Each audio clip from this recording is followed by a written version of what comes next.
Amados hermanos, en la fe bendita de nuestro Señor Jesucristo, paz a vosotros.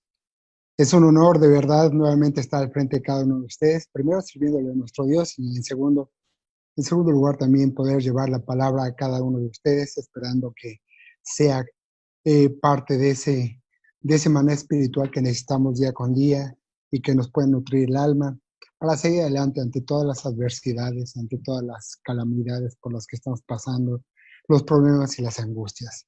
Voy a invitarles, mis hermanos, a que abramos las Sagradas Escrituras y vamos a estudiar este tema que lleva por título El censo de David. Voy a pedirle que abramos en Génesis capítulo 32, versículo 12. Dice de la siguiente manera, Génesis 32, versículo 12, dice así: Y tú has dicho, yo te haré bien, y pondré tu simiente como la arena del mar, que no se puede contar por la multitud. Estas palabras que está diciendo nuestro Dios a uno de los patriarcas, del pueblo de Israel, que es Jacob, le está dando esta instrucción. Sé que tu simiente va a ser como la arena del mar, que no se puede contar. Y dice Éxodo capítulo 30, versículo 12. Éxodo 30. Entonces estamos viendo aquí en este primer versículo que estamos leyendo, hermanos, que Dios estaba dándole la instrucción. Primeramente se la da a Abraham, porque vamos a ver más adelante cómo le dice que no va a poder contar de tanta simiente que va a tener. Lo vuelve a reafirmar con Jacob. Y aquí en el capítulo 30, versículo 12 del libro del Éxodo, le dice a Moisés lo siguiente, del 12 al 16, cuando tomares el número de los hijos de Israel, conforme a la cuenta de ellos, cada uno dará a Jehová el rescate de su persona cuando los contares, y no habrá en ellos mortandad por haberlos contado. ¿Cuál era la única, por así decirlo, que Dios no se iba a enojar con el que estaba al frente del pueblo, que se iba a salvar de que Dios no los castigara, que hubiera un rescate por cada uno de ellos cuando ellos contaran cuando se hiciera una contabilidad del pueblo? Porque dice, cuando tomares el número de los hijos de Israel, conforme a la cuenta de ellos, cada uno dará a Jehová el rescate de su persona cuando los contares, y no habrá en ellos mortandad por haberlos contado.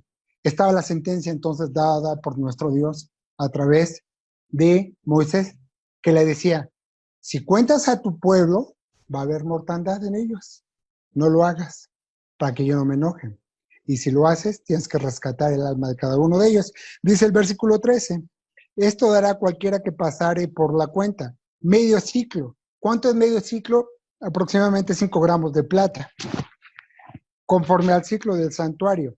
El ciclo es de 20 óbolos. La mitad de un ciclo será la ofrenda a Jehová. Cualquiera que pasare por la cuenta de 20 años arriba, dará la ofrenda a Jehová. Ni el rico aumentará, ni el pobre disminuirá de medio ciclo. Cuando diga la ofrenda a Jehová para hacer expiación por vuestras personas. Y dice el versículo 16, y tomarás de los hijos de Israel el dinero de las expiaciones y los darás para la obra del tabernáculo del testimonio. Y será por memoria a los hijos de Israel delante de Jehová para expiar vuestras personas. Dice que para que pagues tu rescate de estas personas. Si vas a hacer un censo, entonces tenías que dar una ofrenda al tabernáculo del testimonio. Tenías que darle tú 5 gramos de plata por cada persona de arriba de 20 años. ¿Para qué? Para que Dios no se enojara con el pueblo y que no hubiera mortandad, como vimos en el versículo 12. Pero dice el primer libro de Crónicas, capítulo 21, primer libro de Crónicas, capítulo 21, dice de la siguiente manera, hermanos. Primero de Crónicas 21. Dice así, hermanos. Mas Satanás se levantó contra Israel e incitó a David a que contase a Israel. Cuando dice incitó a David, ¿qué quiere decir? Que le estaba de alguna manera proponiendo o le estaba aconsejando que contare a todo Israel. ¿Se imaginan? ¿Qué pasaba en esos momentos por la mente de David? Seguramente dice por ahí un dicho que cuando no estás ocupado, pues la mente se apodera de ti. Por eso dice el dicho popular que la ociosidad es la madre de todos los vicios. Cuando no tienes nada que hacer, estás pensando nada más que puedes llevar a cabo. Desgraciadamente aquí hay un factor, interviene el enemigo. Y dice el versículo 2, y dijo David a Joab y a los príncipes del pueblo, id, contad a Israel desde Beerseba hasta Dan, y traerme el número de ellos para que yo lo sepa. Y dijo Joab, añada Jehová a su pueblo 100 veces otros tantos, rey señor mío. ¿No son todos estos siervos de mi señor? ¿Para qué procura mi señor esto, que será pernicioso a Israel? Todavía lo amonesta Joab, le dice, a ver, si quieres, añade 100 tantos más de los que tú consideras que hay en el pueblo de Israel. A final de cuentas, todos te sirven a ti. Absolutamente todos están a tu servicio. Dice, ¿qué vas a hacer, mi señor? Si lo único que vas a lograr con esto es que, dice, que sea pernicioso a Israel. Todavía le da un consejo a Joab. ¿Y qué hace David? No lo toma en cuenta, dice el versículo 4. Mas el mandamiento del rey pudo más que Joab. Salió por tanto Joab y fue por todo Israel. Y volvió a Jerusalén y dio la cuenta del número del pueblo a David. Tuvo que obedecer Joab, a final de cuentas era uno de sus príncipes y estaba al servicio del rey. No le quedó otra a Joab más que ir y acatar las órdenes del rey. Dice el versículo 5, y hallóse en todo Israel que sacaban espada 11 veces 100,000, esto quiere decir 1,100,000 de personas dispuestas a entrar a la guerra por el rey. Y en Judá 470,000 hombres que sacaban la espada. Quiere decir que había entonces 1,570,000 guerreros dispuestos a pelear por el pueblo de Israel y por el rey, por supuesto. Y dice el versículo 6, entre estos no fueron contados los levitas ni los hijos de Benjamín, porque Joab abominaba el mandamiento del rey. Se le hacía un pecado el mandamiento del rey a Joab. Inteligentemente, ¿qué es lo que hace Joab? Dice, no voy a contar estas dos tribus. ¿Para qué? Teniendo en mente para que Dios no se enojara con el rey, por lo que había hecho, por lo que había mandado.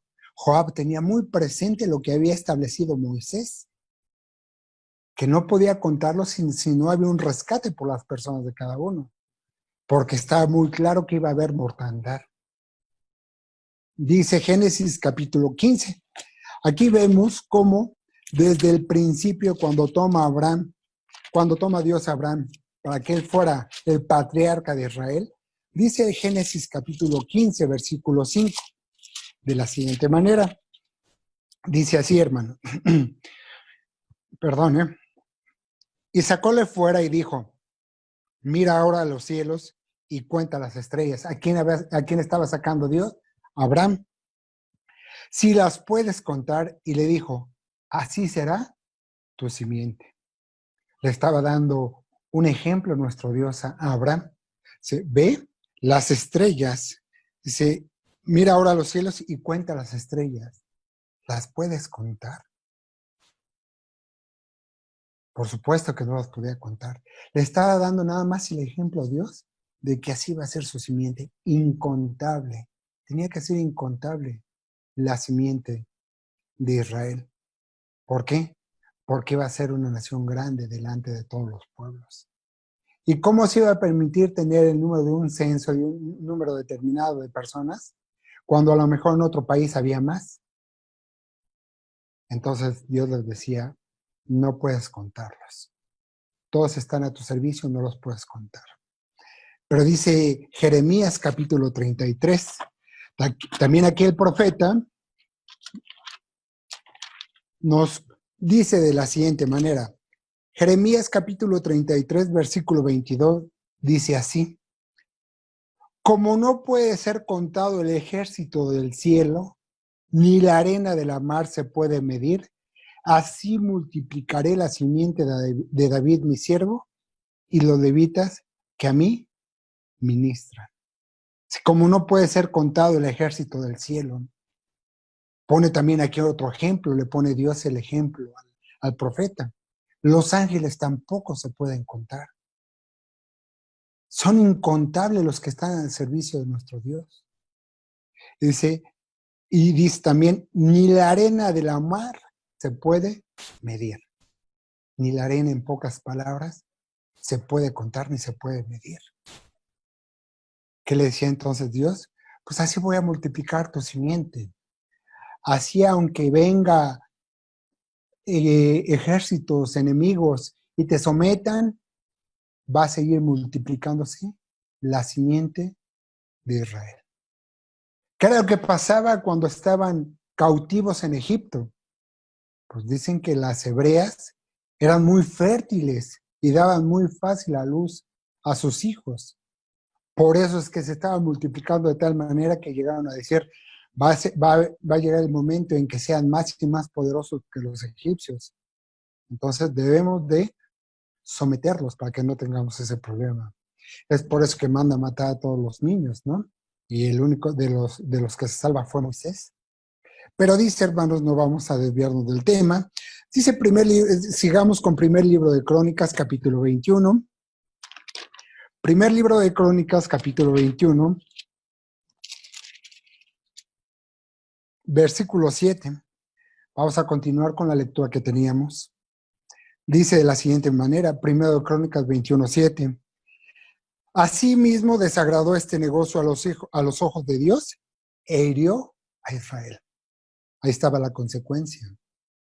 Por eso siempre les he dicho y por eso siempre les comento, hermanos, a todos aquellos que puedo o tengo la dicha, la gracia, la bendición de dar la palabra, que a toda acción tiene una reacción. Eso dice la física.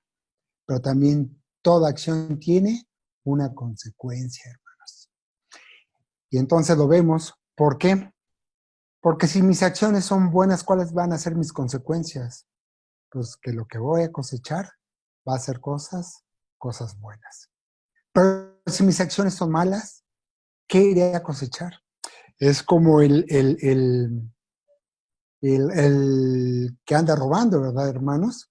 Pues va a llegar un momento en que va a caer en manos de la ley y le van a contar todas sus obras y cuál va a ser su consecuencia. Irremediablemente va a tener que parar en la cárcel. Entonces, toda acción tiene una consecuencia. Aquí lo sabía perfectamente el rey David, que no tenía que contar al pueblo de Israel. ¿Y qué es lo que pasa? Dios se enoja. Se enoja con Israel. Con Israel y con David. A pesar de que era el rey, iba a ser el rey, por así decirlo, el mejor rey que había tenido Israel. Porque por David, ¿qué le dice Dios? Por ti confirmaré el reino a todos tus hijos. Quiere decir que a toda su descendencia. ¿Cuánto lo quería Dios? Y aún así dice, te voy a castigar.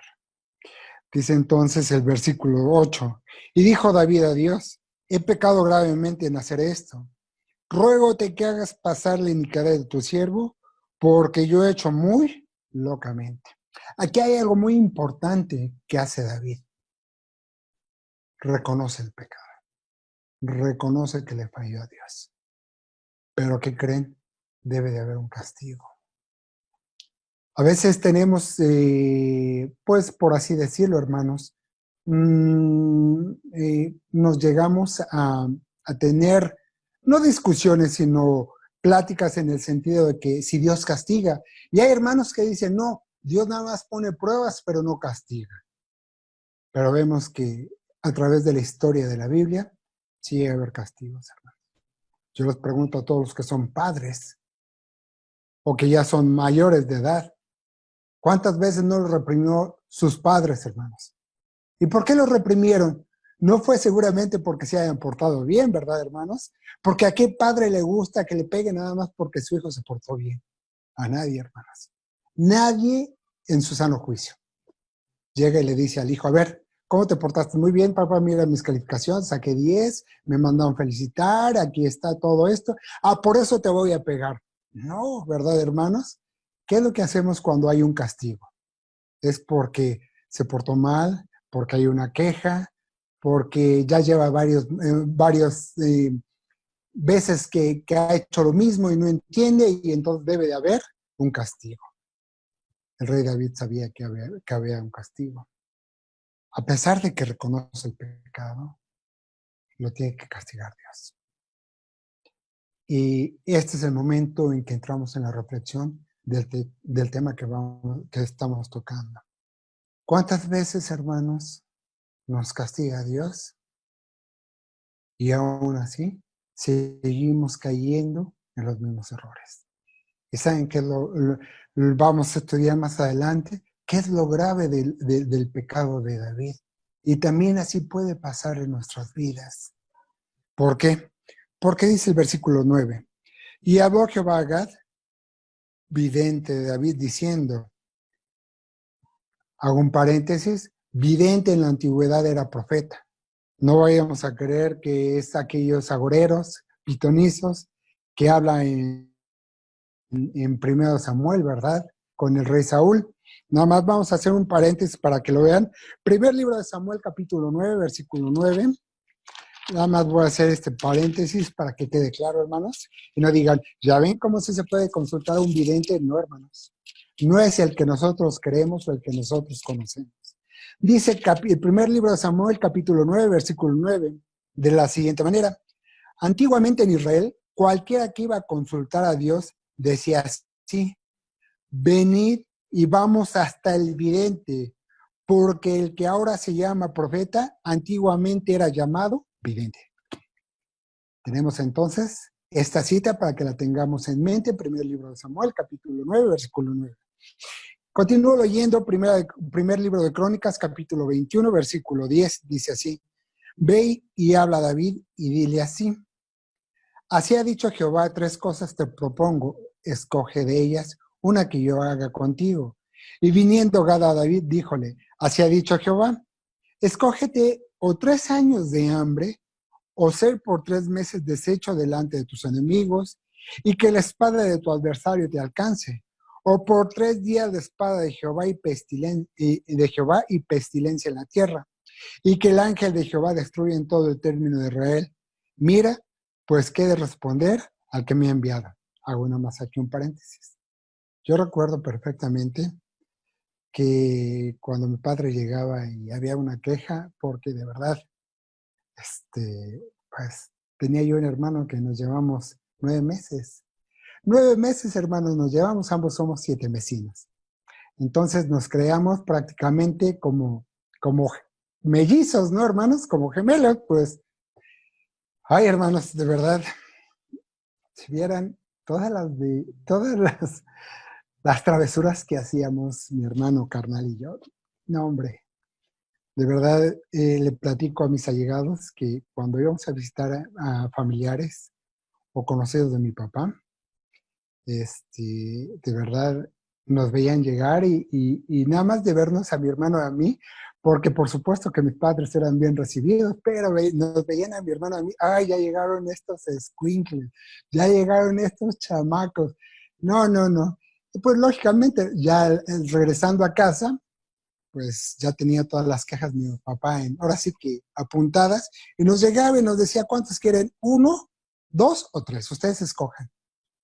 Pues lógicamente, ¿qué hacíamos? Nos íbamos por el castigo que menos nos doliera, ¿no? Pues yo le decía a mi papá 1, pero sabía que era 1 bien puesto, ¿no, hermanos? 2, pues más o menos, y 3 también, pero 1 era bien puesto. Entonces, regresando al tema, le dice Dios, te voy a dar 3 opciones de castigo, escoge tú el que quieras. Todavía le da ese beneficio a David. Todavía le dice, pide tú el castigo que realmente crees merecer y ese es el que te voy a dar. Y dice el versículo 13, entonces David dijo a Gad, estoy en grande angustia, ruega que yo caiga en la mano de Jehová, porque sus misericordias son muchas en extremo, y que no caiga yo en mano de hombres. Todavía reconoce el rey David. Pues al final de cuentas el castigo que me ponga Dios, yo sé que tarde o temprano Él va a tener misericordia de mí. Lo que yo no quiero es caer en manos de hombre. Y dice, así Jehová dio pestilencia en Israel y cayeron de Israel 70,000 hombres. Y envió a Jehová al ángel de Jerusalén para destruirla.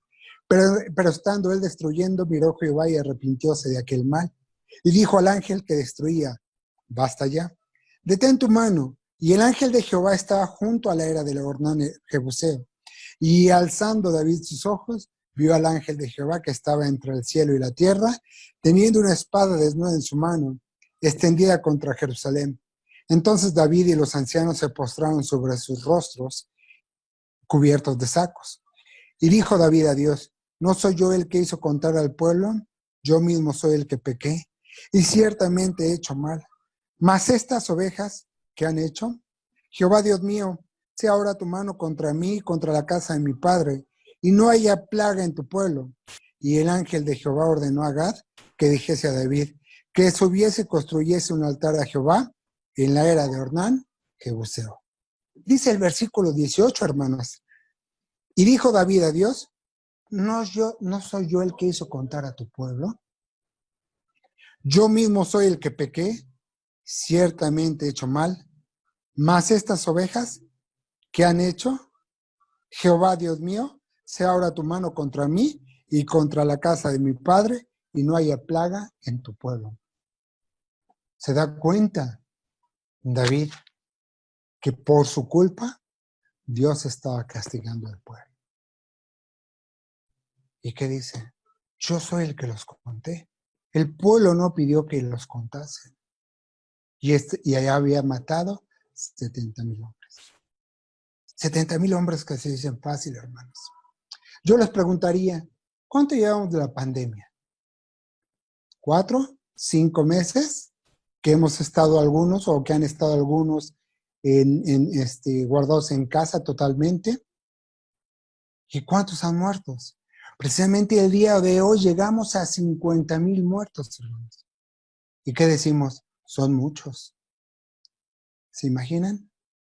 En 3 días 70,000 que ha matado Dios. Y gente, como dicen, que ni la debía ni la tenía. Yo les comento, les pregunto, hermanos. A veces cuando nosotros tenemos errores delante de nuestro Dios, a veces nos castiga con lo que más queremos. Y no porque ellos hayan pecado, les voy a poner un ejemplo, porque dice claramente la Escritura que ni tu hijo ni tu hija te llevan los pecados del Padre. Pero ¿qué es lo que pasa? Si nosotros faltamos y por alguna circunstancia, a lo mejor como ahorita, hermanos, perdemos el trabajo. ¿A quiénes afectamos realmente? A nuestros seres queridos. Los afectamos terriblemente. ¿Por qué? Porque a lo mejor no reconocemos el pecado en el que estamos, por el cual estamos faltando de nuestro Dios. No vemos las misericordias de nuestro Dios. No le damos la honra que se le debe dar a Dios. ¿Y qué dice Dios? Bueno, te voy a castigar, pero te voy a castigar en donde te duele. Y es ahí donde viene el castigo. Inconscientemente afecta a nuestros seres queridos. O a lo mejor nos manda una enfermedad, ¿verdad, hermanos? Puede ser también, porque a través de eso también Dios castiga. ¿Y a quién les afecta, hermanos? Pues por supuesto que al enfermo, en este caso sería a mí, ¿no? Pero ¿quiénes son los que sufren? Nuestros seres queridos, nuestros allegados. Porque están en preocupación, están con la angustia, no pueden comer, no pueden dormir, por estar al pendiente de uno. Y así pasa, hermanos. En este caso, Dios castiga al pueblo. Y lo castiga por un pecado que tuvo David. Dice entonces, hermanos, nada más recapitulemos, dice el versículo 19. Y el ángel de Jehová ordenó a Gad que dijese a David que subiese y construyera un altar a Jehová en la era de Ornán, Jebuseo. Dice segundo libro de Crónicas, capítulo 3, versículo 1. Segundo libro de Crónicas 3, versículo 1, dice así: y comenzó Salomón a edificar la casa en Jerusalén, en el monte Moria, que había sido mostrado a David, su padre, en el lugar que David había preparado en la era de Ornán, Jebuseo. ¿Se dan cuenta? Le da la orden Dios que haga ahí un altar. Pero más adelante lo vemos a través de la historia. ¿Qué le dice Dios a David? Tienes mucha sangre en tus manos. Tú no puedes levantarme un altar como debe de ser. Esta tarea se la voy a encomendar directamente a tu hijo Salomón. Y entonces dice el versículo 13. Dice, y comenzó Salomón a edificar la casa en Jerusalén, en el monte Moria, que había sido mostrado a David, su padre, en el lugar que David había preparado en la era de Ornán, Jebuseo.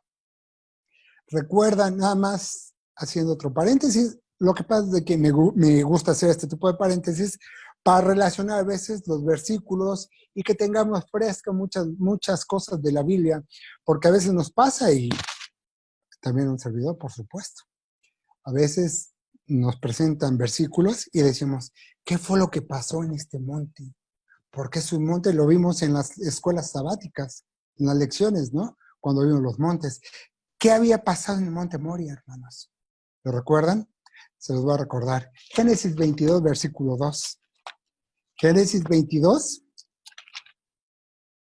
versículo 2. Dice de la siguiente manera. 22.2 de Génesis dice así, hermanos. Luego del versículo 1. Y aconteció después de que estas cosas que intentó Dios, que es probar a Dios a Abraham, y le dijo a Abraham, y él respondió y dijo, toma ahora tu hijo, tu único, a quien amas, y vente a tierra de Moria, y ofrécelo ahí en el holocausto sobre uno de los montes que yo te diré. En ese lugar, entonces, había estado ¿quién? El patriarca Abraham con otros dos patriarcas, con Isaac. ¿Para qué?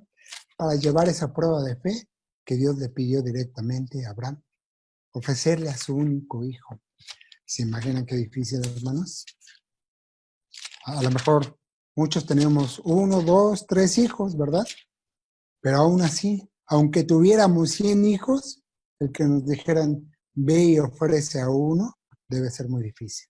Más siendo hijo único. Pero la fe de Abraham era tan grande que no se lo niega a nuestro Dios, sino que va y dice, pues si así lo está pidiendo Dios, así tiene que ser. Pero regresemos al primer libro de Crónicas, capítulo 21, hermanos. Primer libro de Crónicas, capítulo 21. Continuemos con la lectura que teníamos, versículo 20. Dice de la siguiente manera, 21:20. Entonces David subió conforme a la palabra de Gad que le había dicho en nombre de Jehová. Y volviéndose Ornán vio el ángel, por lo que se escondieron 4 hijos suyos que con él estaban, y Ornán trillaba el trigo. Y viniendo David, Ornán miró y vio a David, y saliendo de la era postróse en tierra a David. Entonces dijo David a Ornán, dame este lugar de la era en que edifico un altar a Jehová, y dámelo por su cabal precio, al precio justo, dice, para que cese la plaga del pueblo. Y Ornán respondió a David, tómalo para ti, y haga mi señor el rey lo que bien le pareciere. Y aún los bueyes daré para el holocausto, y los trillos para leña, y trigo para el presente, yo le doy todo.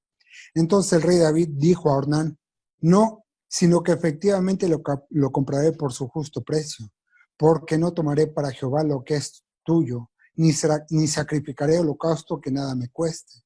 Y dio David a Ornán por el lugar 600 siclos de oro por peso. Y edificó ahí David un altar a Jehová, en el que ofreció holocaustos y sacrificios pacíficos. E invocó a Jehová, el cual le respondió por fuego de los cielos en el altar del holocausto. Y como Jehová habló al ángel, él volvió su espada a la vaina. Entonces, viendo David que Jehová le había oído, en la era de Ornán Jebuseo, sacrificó ahí. Y el tabernáculo de Jehová que Moisés había hecho en el desierto y el altar del holocausto estaban entonces en el alto de Gabaón. Mas David no pudo ir allá porque estaba lo que le pasaba a David. Estaba espantado. No era para menos, hermanos. En 3 días, 70,000 almas habían perdido la vida. Y todo como él lo reconocía por su culpa. Y él decía, no, y había visto al ángel, cómo tenía la espada desenvainada y cómo estaba destruyendo a su pueblo. ¿Se imaginan el temor que tenía David? Porque al final de cuentas sabemos que ángel quiere decir mensajero, y sabía que era el mensajero de Dios, que estaba acatando una orden que Dios le había dado. ¿Para qué? Para que se cumpliese lo que Moisés se había dicho. Si cuentas a tu pueblo y no redimes sus almas, va a haber mortandad. Todo lo que Dios promete, todo lo cumple. Bendición y maldición, como dice también Deuteronomio. Yo te he puesto las bendiciones y te he puesto las bendiciones y maldiciones. Escoge tú, todavía nos dice Dios. Y dice, hermanos, Job, capítulo 11, dice Job, porque a veces creemos que Dios nos castiga muy fuerte. Y decimos, ay Dios, ahora sí ha sido muy duro conmigo. Dice Job, capítulo 11, versículo 6. Dice así, y que te declara los arcanos, o sea, que son los secretos, y que te declara los secretos de la sabiduría, que son de doble valor que la hacienda, que son difíciles de entender.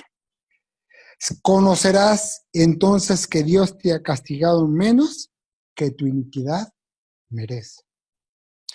¿Quién decía estas palabras? Sofar Naamanita. ¿A quién se las decía? A Job. Y le decía, conocerás entonces que Dios te ha castigado menos que tu iniquidad merece. Y como se los comentaba, si mal no recuerdo, ¿cuántas veces, hermanos, hemos realmente sentido el castigo de Dios? Yo, sin temor a equivocarme, les puedo decir que contadas veces, muy pocas, porque la misericordia de Dios es muy grande. Y de hecho, es cuando yo les comento y digo, haciendo una introspección de mi vida, ¿qué he hecho, Dios, para que me des todo lo que tengo? Para que me llenes de bendiciones, para que me des más de lo que merezco. Porque yo reconozco pecado. Yo reconozco que peco delante de nuestro Dios. Yo reconozco que tengo faltas. Yo reconozco que tengo errores. Trabajo en ellos, es cierto. Pero, como dice la palabra, no hay ni un solo justo que nunca peque. Y entonces es cuando decimos, Dios, ¿me has castigado demasiado? No. El castigo a veces no es realmente conforme a lo que merecemos. Y cuando llegare a pasar esto, hermanos, ¿qué debemos decir? Como decía el justo Job, ¿verdad? Dios da y Dios quita. Alabado sea el nombre de Dios. Dice también, hermanos, Jeremías capítulo 10. Libro del profeta Jeremías capítulo número 10, versículo número 24. 10:24 de Jeremías, hermanos, dice de la siguiente manera. Dice así, castígame, oh Jehová, mas con juicio, no con tu furor, porque no me aniquiles. ¿Qué decía el profeta? Decía, castígame, oh Jehová, más con juicio, que sea justo el castigo, pero no me castigues con tu enojo, porque si me castigas con tu enojo, me vas a destruir, me vas a aniquilar, y no quiero eso. Decía el rey David en su Salmo capítulo 34, Salmo 34 dice de la siguiente manera.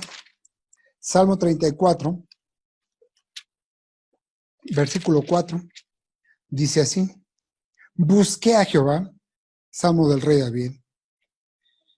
Dice así, busqué a Jehová y él me oyó y libróme de todos mis temores. A él miraron y fueron alumbrados, y sus rostros no se avergonzaron. Este pobre clamó y oyólo Jehová, y librólo de todas sus angustias.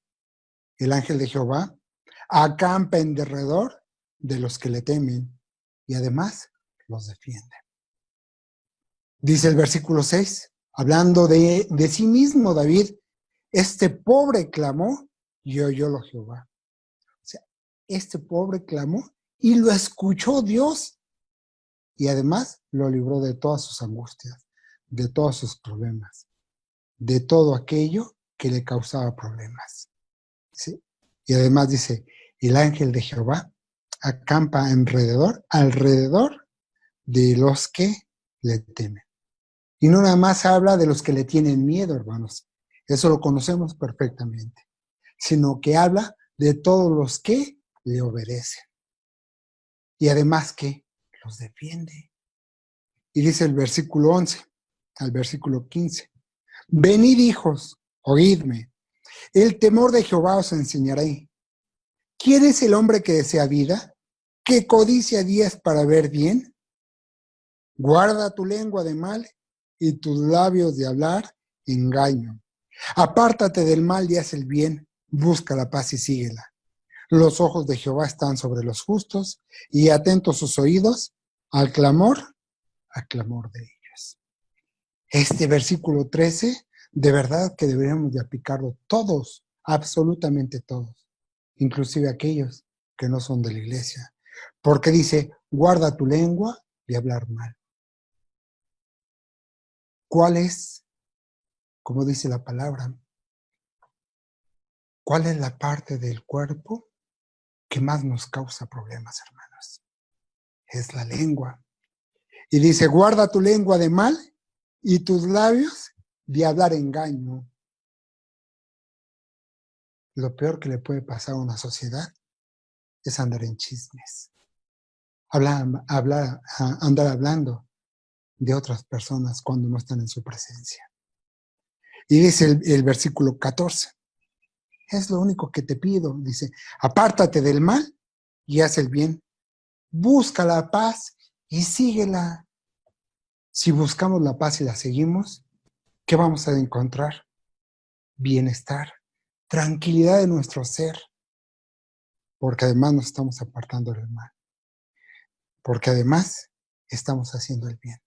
No nada más es apartarte del mal, haz también el bien. ¿Qué te decía? Apártate del mal, esa es tu fe. Haz el bien, esas son tus obras.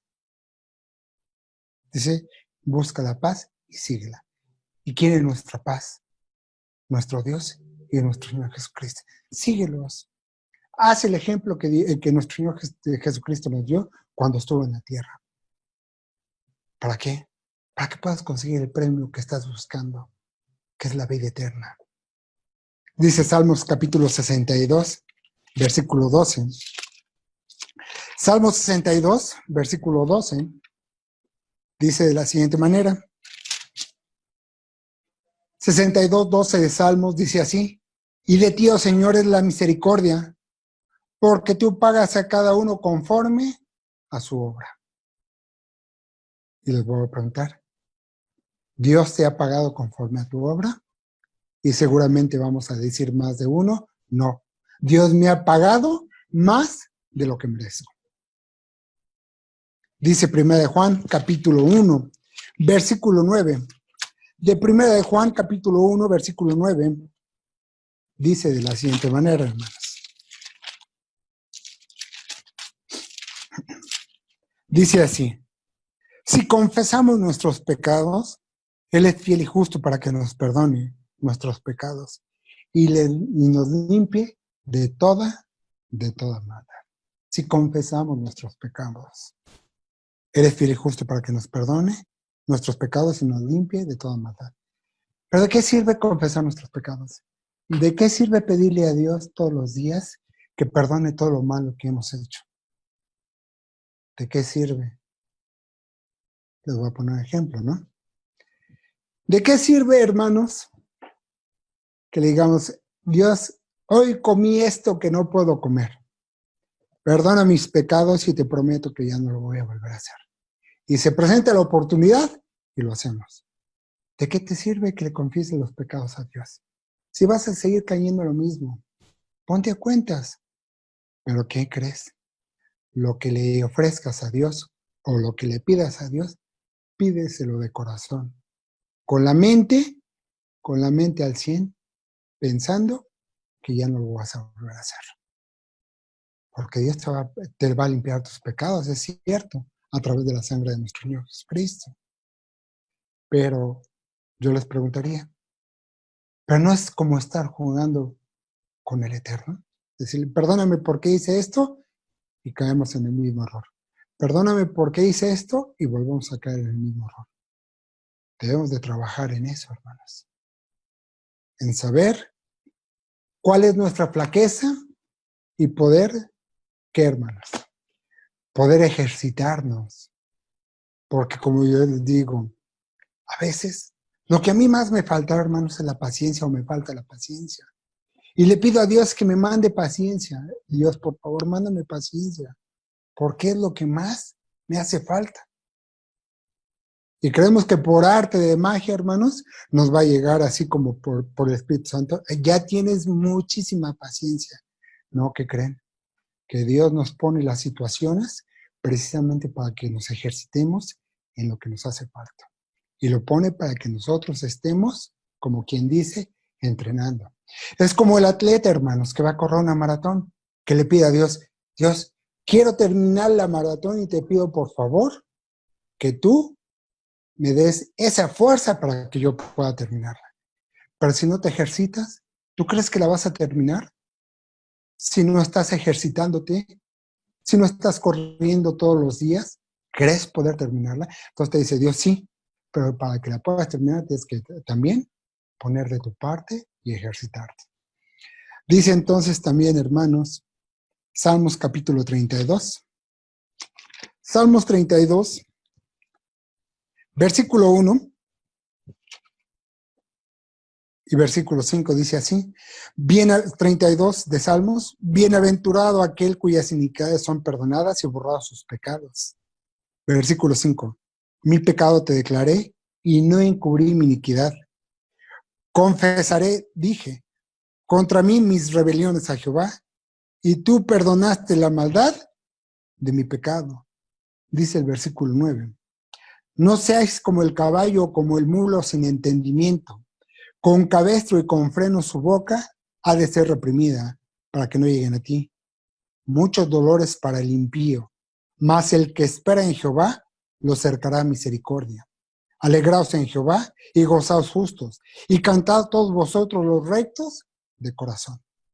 Dice entonces el versículo 1 o el versículo 5, mi pecado te declaré yo, te declaré y no encubrí mi iniquidad. Tal cual fue, te declaré mi pecado. Dice, confesaré, dije, contra mí mis rebeliones y Jehová, y tú perdonaste la maldad de mi pecado. Eso es lo que debemos de tener en mente. Realmente declarar el pecado y todas nuestras iniquidades a nuestro Dios, para que Él pueda perdonar todas nuestras maldades, todas nuestras iniquidades, y además nos las pueda borrar. Dice Lamentaciones, capítulo 3. Libro de las Lamentaciones, capítulo 3. Versículo número 22 y 23. Lamentaciones 3, 22 y 23. Dice así, es por la misericordia de Jehová que no somos consumidos, porque nunca decayeron sus misericordias. Nuevas son cada mañana, grande es tu fidelidad. Qué hermosos versículos, hermanos, porque dice que por la misericordia de Jehová no somos, ¿qué? No somos consumidos, porque nunca vienen abajo esas misericordias de nuestro Dios. día a día renueva en nosotros esa misericordia. Y lo vemos al ver la luz de un nuevo día, porque nos da esa bendición de poder ver nuevamente la luz, porque nos ha levantado del sueño y hemos estado y estamos delante de su presencia. Dice también Jeremías capítulo 9. Jeremías 9, hermanos, versículo 23 y 24. 9, 23 y 24. Así dijo Jehová, no se alabe el sabio en su sabiduría, ni en su valentía se alabe el valiente, ni el rico se alabe en sus riquezas. Mas alábese en esto el que se hubiera de alabar, en entenderme y conocerme, que yo soy Jehová, que hago misericordia, juicio y justicia en la tierra, porque estas cosas quiero, dice Jehová. No te alabes tú en tu valentía, en tu vanagloria no lo hagas. En lo que debes de hacer, dice, como dice el versículo 24, dice, más alabes en esto el que se hubiera de alabar. El que se hubiera de alabar, alabes en esto, en que me entienda, en que yo soy Jehová, que hago misericordia, juicio y justicia en la tierra. Porque estas cosas quiero, dice Jehová. Estas cosas quiero, pero que tú también las apliques, que tú también las puedas llevar a cabo. ¿Para qué? Para que puedas también tú tener misericordia con el que debes de ser misericordioso, que tengas un juicio con el que debes de tener un juicio, que seas justo con el justo. Terminamos, hermanos, con el libro de los Salmos. Salmos capítulo 130, versículo 1. Vamos a leer todo el salmo, hermanos, porque es un salmo también hermoso, como todos los salmos, y como toda la palabra de nuestro Dios. Salmo capítulo 130 dice de la siguiente manera: de los profundos, oh Jehová, a ti clamo. Señor, oye mi voz. Estén atentos tus oídos a la voz de mi súplica. Jehová, si mirares a los pecadores, ¿quién, oh Señor, podrá mantenerse? Empero hay perdón cerca de ti, para que seas temido. Esperé yo a Jehová, esperó mi alma. En su palabra he esperado. Mi alma espera a Jehová, más que los centinelas a la mañana, más que los vigilantes a la mañana. Espera Israel a Jehová, porque en Jehová hay misericordia y abundante redención con él. Él redimirá a Israel de todos sus pecados. Él perdonará a Israel de todos sus pecados. Dice el versículo 3, Jehová, si mirares a los pecados, ¿quién, oh Señor, podrá mantenerse? Y dice el versículo 4, pero hay perdón cerca de ti, para que seas, ¿qué? Temido. Para que seas temido, para que te obedezcan, para que sepan que por muchos que sean tus pecados, Dios se encarga de perdonarte, siempre y cuando te pongas también a cuentas. Porque como les decía, no se trata de pedir y no encubrir nuestros pecados, si lo vamos a seguir haciendo. Se trata de trabajar como el atleta que quiere llegar al término de ¿qué? De la meta, y que pueda recibir un galardón. Y ese galardón sabemos que es la vida eterna y la resurrección de los muertos para posteriormente tener la vida eterna. Esta ha sido la palabra de nuestro Dios.